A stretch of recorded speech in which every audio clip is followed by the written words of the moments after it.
여러분 안녕하십니까. 3월 7일입니다. 오늘은 테슬라 얘기 한번 해볼까 합니다.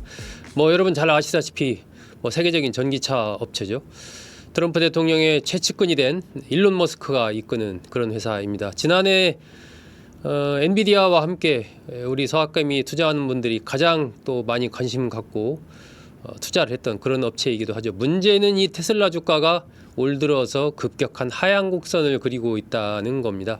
고점 대비 40% 정도 떨어졌습니다. 엄청나게 떨어진 거죠. 그런데도 지금 이 서학개미 투자하는 분들 이 테슬라 주가 또 계속해서 사들이고 있습니다. 수조 원어치를 사들이고 있습니다. 과연 지금 테슬라에 투자하는 거 괜찮을까요? 앞으로 올라갈까요? 아니면 더 떨어질까요? 오늘은 이 문제 증권자본시장부의 김진영 기자와 함께 좀 더 자세히 한번 알아보겠습니다. 자, 김 기자, 이 서학개미들이 지금 테슬라 주식을 수조 원어치 사들이고 있다. 이런 보도가 좀 나오는데 맞습니다. 이 전체 어느 정도 지금 사들이고 있는 거예요? 실태가? 지금 한국예탁결제원에서 데이터가 좀 나왔는데요. 네. 살펴보면 올해 들어서 약 15억 달러 매수했습니다. 그러니까 15억 달러. 2조 원어치 2조 원. 순 매수했고요. 전체 해외 주식 중 1위 규모입니다. 아, 여전히 예. 많이 사들이고 있군요.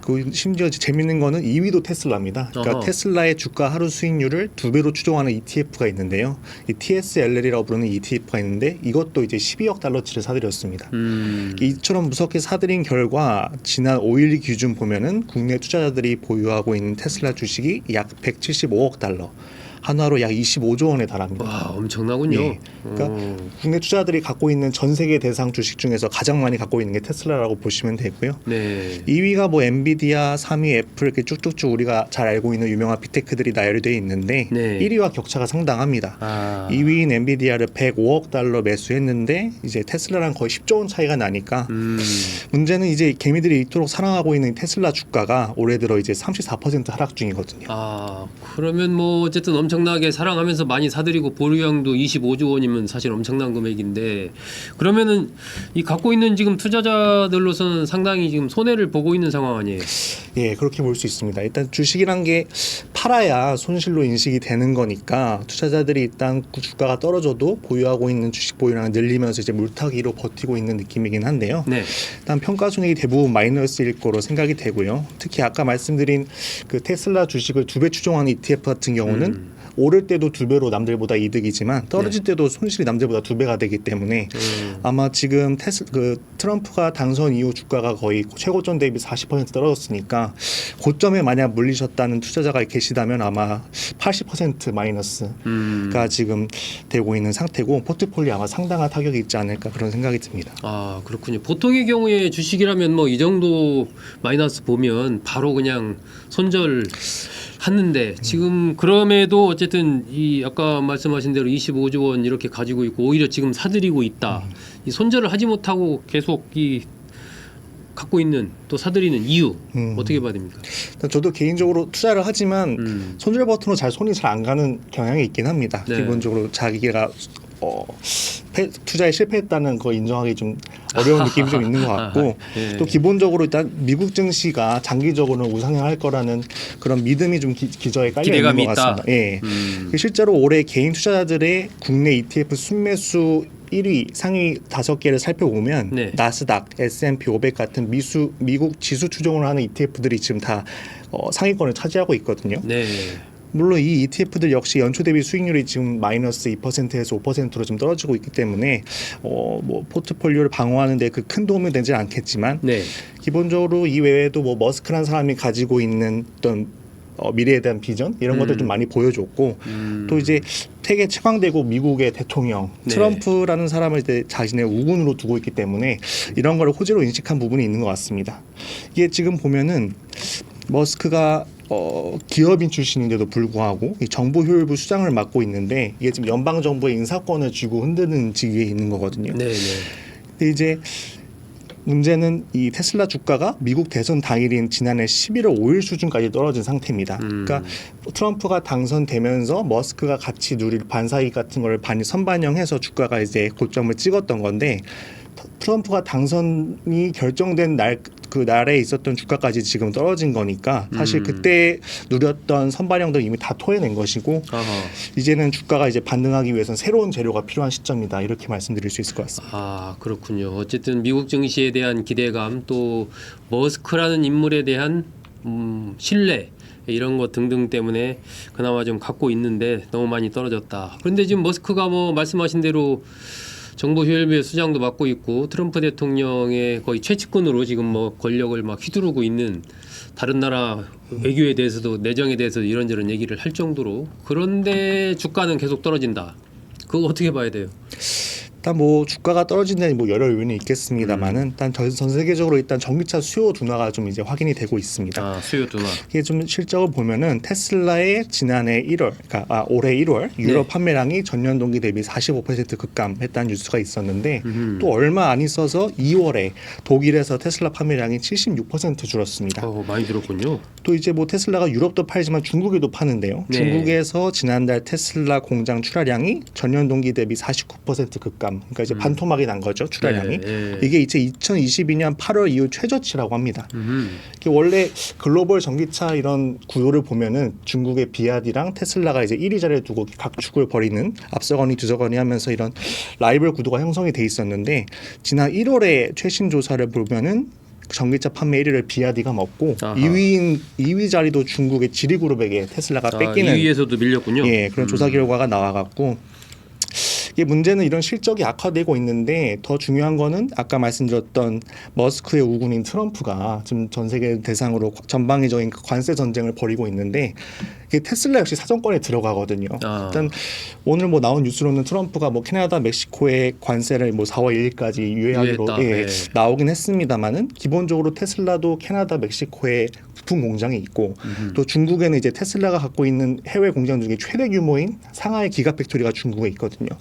만약에 이 상태로 비아디 이런 중국 기업들이 저가 공세를 이렇게 위에서 치고 올라오고 있는 형국에 만약에 미국과 중국의 이런 무역 전쟁이 가열된다. 그러면 이제 테슬라 역시 상당한 피해를 볼 것으로 예상이 됩니다. 네. 지금 캐나다 같은 경우는 트럼프 대통령이 자국 수출품을 25% 관세를 부과하면은 자기는 테슬라 차량에만 100% 관세를 부과하겠다. 테슬라만 콕 집어서 이렇게 으름장을 놓기도 했거든요. 네. 이게 하여튼 뭐 우리나라도 비슷합니다. 이 기업 하시는 분들이 특히 이제 그냥 CEO가 아니라 오너들인 경우에 정치권에 진입한다든가 이랬을 때 과거에도 뭐 그런 사례들이 있었죠. 쌍용 김석원 회장 같은 경우가 대표적이죠. 그랬을 때 본인은 뭐 주목받고 이럴지 몰라도 사실은 기업 입장에서는 이게 상당한 리스크입니다. 그러다 보니까 이제 주주들도 여러 가지 얘기를 할 텐데 이 테슬라 일론 머스크 같은 경우도 주주들이 기업 일에 좀 이 테슬라 경영하는데 더 신경 쓰지 지금 무슨 정부 뭐 한다고 하냐 이런 비판들이 좀 많이 있을 것 같은데요. 맞습니다. 일단 비판적인 여론이 상당히 확인되고 있고 또 로스 거버라는 사람이 있습니다. 이 테슬라 초기 투자자 중 한 사람으로 알려져 있는데 이 사람이 이제 비즈니스 인사이더라는 언론의 인터뷰에서 어떤 말을 했냐면 이러다 진짜 망한다. 오너라는 사람이 사업은 나 몰라라 하고 정치에만 전념하고 있다. SNS 끊어야 된다. 여성 편력 너무 심하다. 그게 다 맞는 얘기 아니에요? 그러니까 오너 리스크를 집중적으로 이제 조목조목 꼬집은 거죠. 어떻게 보면 이제 굉장히 사적인 얘기처럼 들릴 수는 있지만 이게 흘려들을 내용은 전혀 아니다라고 생각이 드는 게 실제로 이제 뱅크 오브 아메리카 같은 기관 투자자들도 머스크라는 사람이 이제 회사에 미치는 악영향, 오너 리스크를 이제 주가의 발목을 잡고 있는 최대 요인으로 이제 지적을 하고 있거든요. 문제는 뭐냐면 이 SNS 같은 경우를 이제 머스크가 이제 많이 하다 보면 홍보 효과 같은 것도 있지만 적을 좀 많이 만들고 있는 문제가 있습니다.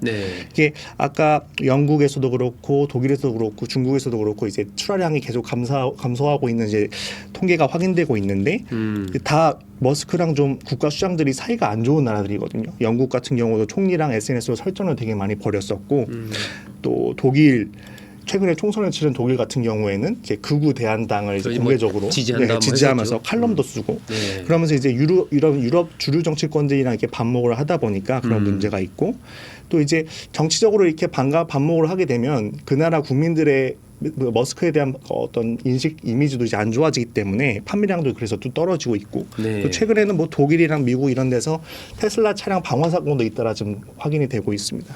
그래서 아마 다 이런 게 같은 맥락이 아닐까. 그렇죠. 이게 브랜드 파워, 브랜드에 대한 이미지라는 것이 그 자체 브랜드 자체에 대한 것도 있지만 그걸 누가 만드느냐 그리고 그걸 만드는 사람의 여러 가지 행태 이런 게 또 큰 영향을 미칩니다. 그런 측면에서 본다면 일론 머스크의 최근에 여러 가지 움직임 이런 것은 정말 기회와 위기를 같이 갖고 있는 그런 측면이라고 봐야 되겠죠. 자, 이런 뭐 비판적인 여론도 많이 나오고 있고 그런데 그런 것에 대해서 머스크의 반응 어떤가요? 일단 살펴보면은 일단 당장은 미국이 망하면 테슬라도 없다 아하. 이런 스탠스인 것 같습니다. 일단 향후 4개월간은 도지라고 불리는 이 정부 효율부 업무에 집중하겠다 이렇게 발언을 했는데요. 이게 국회에서 법적으로 인정받은 조직이 아니라서 이게 운영이 한시적으로 됩니다. 태스크포스 형식으로 이제 한시적으로 운영되기 때문에 문제는 이제 이 정부 효율부 업무에 머스크가 집중하겠다 이렇게 말을 했는데 이 업무에 집중할수록 적이 또 늘어납니다. 내부에서도 그럴 예. 것 같은데 미국 내에서도 지금 이제 머스크 행보를 보면은 트럼프가 이제 외국 정상들이랑 통화할 때 배석하고 또 이제 뭐 이란이랑 뭐 비밀 회동을 할 때 자기가 사절로 자처해서 나가고 약간 이렇게 대통령 행세를 한다 이런 내부적으로 비판이 좀 쏟아지고 있어서요. 그래서 네. 최근에 또 어떤 뉴스가 있냐면 되게 파격적인데 트럼프가 이제 국무회의를 진행하는데 자기가 먼저 5분 모두 발언을 한 이후에 자기네 서열 2위인 부통령이나 국무장관이나 국방부 장관한테 발언 기회를 주는 게 아니라 머스크에게 먼저 줬다고 합니다. 아하. 그러니까 뭐 1시간 정도 회의가 진행됐는데 거의 한 16분 가량을 머스크가 혼자 썼다고 하니까 굉장히 내부적으로 반발이 심할 것 그 같아요. 안에서도 예. 좀 보이지 않는 적들이 생겼을 것 같은데요. 이게 트럼프 측근들 중에는 이제 머스크처럼 이런 기업가 출신 또 실리콘밸리에서 활동했던 뭐 벤처 캐피탈리스트라던가 이런 기술 관료들도 있지만 보수적인 정통 관료들도 이렇게 키워온 사람들이 있거든요. 이 사람들이랑 이런 머스크랑은 이제 뭐 이민 유인 문제라든지 이런 대중국 규제라든지 이런 부분에서 상당히 이견을 보이고 있는 지점이 굉장히 많기 때문에 이런 갈등의 불씨가 또 언제 터질지 모르는 상황입니다. 그렇습니다. 일론 머스크 뭐 자서전에도 나와 있지만 성장 과정부터 시작해서 본인의 캐릭터 자체가 또 워낙 강한 캐릭터다 보니까 추진력 면에서는 뭐 도움이 될지 몰라도 또 인화라는 측면에서 본다면 상당한 또 불씨를 안고 있는 그런 상황이어서 지금은 초기니까 이렇게 가는데 이게 국내적으로 또 국외적으로 여러 가지 위험 요소가 있고 이것이 이제 투자자들이나 주주들 입장에서는 야, 그런 거 하지 말고 경영에 집중해서 좀 경영에서 성과를 더 내달라 하는 요구하는 게 뭐 또 당연하다고 할 수도 있죠. 자, 지금까지 주로 이제 김 기자가 쭉 얘기한 것은 좀 뭐랄까 트럼프와 테슬라의 불리한 상황들, 위험 요소 이런 것을 얘기했는데 좀 좋은 소식, 뭐 테슬라 이 주가적인 측면에서 호재가 될 만한 그런 건 없나요? 찾아보면은 이제 오는 6월에 네. 테슬라의 로보택시 상승 모멘텀이 하나 있다고 이제 증권업계에서 이렇게 분석을 하더라고요. 아, 예, 이게 증권가의 이제 삼성증권의 임은영 연구원 분석인데요. 네. 테슬라가 그 어떤 테슬라 주가 상승의 첫 번째 사이클이 전기차를 수익화하고 자율주행 기술에 대한 기대감이었다면 두 번째 사이클은 자율주행을 수익화하고 휴머노이드에 대한 기대감이다 이렇게 말을 했습니다. 예. 그러니까 이제 테슬라가 전기차로 볼장을 다 받고 어허. 앞으로 이제 본격적인 자율주행이랑 휴머노이드로 승부를 봐야 한다 이런 뜻으로 로봇 쪽으로? 보시면 예.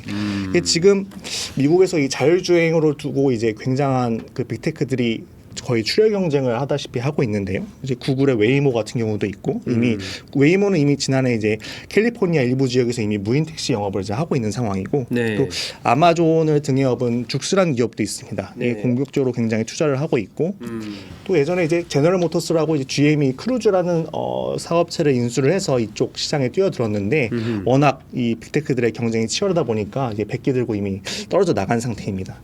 테슬라 같은 경우가 이제 오는 6월에 텍사스 오스틴에서 로보택시 서비스를 시작할 예정인데 이게 만약에 잘 된다, 이게 잘 되고 또 캘리포니아에도 지금 이제 무인 택시 영업을 할 수 있게 해달라고 이제 사업 허가 신청을 낸 상태인데 이게 받아들여지고 만약에 네. 중국, 유럽에도 진출하고 하면은 그때부터 이제 주가가 좀 긍정적으로 영향을 미치지 않을까 이렇게 보고 있습니다. 아, 6월이 하나의 또 판단하는 모멘텀이 분기점이 되겠군요. 예. 또 이제 휴머노이드 옵티머스도 이제 22년에 처음 시제품 보여주고 올해 연말까지 1,000대 생산해서 내년부터 이제 산업체에 투입한다고 합니다. 이제 네. 공장에서 로봇이 일하는 걸 볼 수 있게 되는 거죠. 네. 이게 주요 호재들이 다수 이게 올해 하반기에 좀 다수 포진해 있는 걸 이렇게 볼 수 수 있습니다. 그런 것이 또 주가를 좀 한 40% 떨어졌지만 하반기 되면 좀 예, 예. 다시 올라가지 않을까 그런 예. 기대감을 또 갖게 하는 거군요.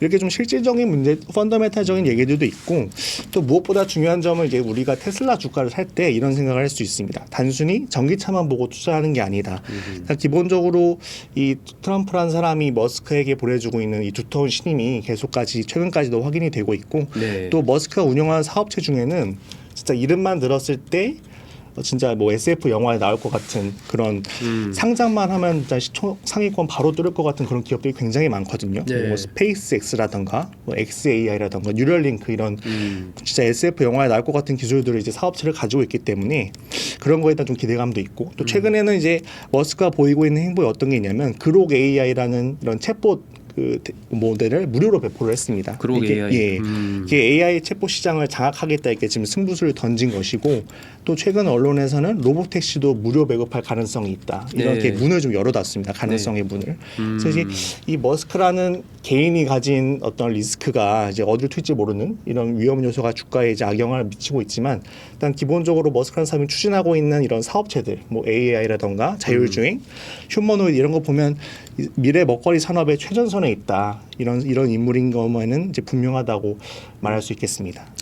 맞습니다. 이 트럼프의 최측근 일론 머스크는 뭐 괴짜라고도 불리지만 어쨌든 지금까지 쭉 사업을 해온 과정 자체가 불가능할 것 같은 일을 또 현실로 만들어냈고 현재의 전 세계적인 미래의 먹거리 산업을 선도하고 있는 그러한 인물이기 때문에 아마 이 투자를 하는 분들도 테슬라 그 자체도 있지만 전체적인 일론 머스크의 사업 그 포트폴리오나 이런 것들이 앞으로 상당히 유망하다라고 보고 좀 하는 게 아닌가. 최근에 외신에서도 하나 그 스페이스X의 인도네시아 사업 진출 관련된 얘기가 나왔습니다. 만약에 그런 부분도 현실화된다면 그것도 또 호재가 될 수 있겠죠. 어쨌든 오늘은 테슬라 주가 40% 고점 대비 하락한 이 시점에서 어디까지 하락할 것인지 또 이걸 갖고 있어야 되는 건지 팔아야 되는 건지 이 상황 자체를 또 어떻게 봐야 되는지 이 관련해서 아시아경제증권자본시장부 김진영 기자와 함께 알아봤습니다. 여러분 고맙습니다.